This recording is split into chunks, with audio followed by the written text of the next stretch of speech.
Proklamasi. Pemilau sawit untuk Indonesia.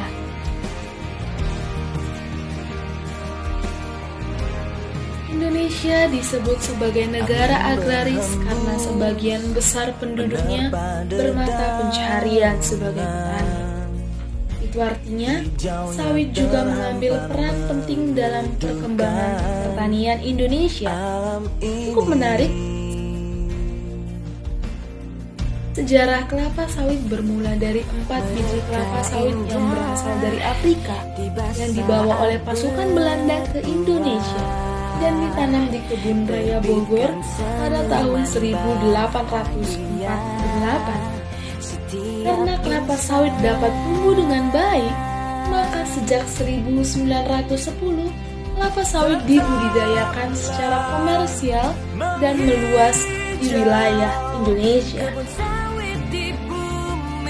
Bagi negara Indonesia, kelapa sawit adalah salah satu andalan penerimaan negara, baik melalui berbagai bentuk pajak dan pendapatan ekspor.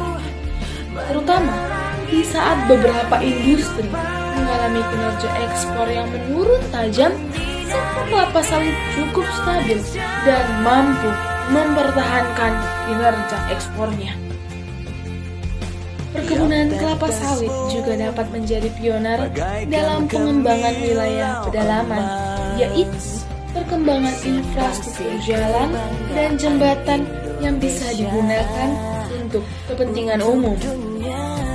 Karena perkebunan kelapa sawit pula, maka tumbuh pasar, pusat perdagangan, dan kegiatan pendukung lainnya.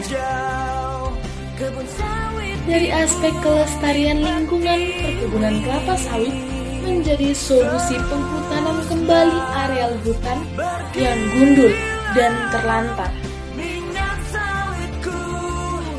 Dan yang tidak kalah penting, adanya beasiswa sawit bagi anak-anak bangsa yang berprestasi. Teruslah berkilau di bumi pertiwi kebun sawit Indonesia.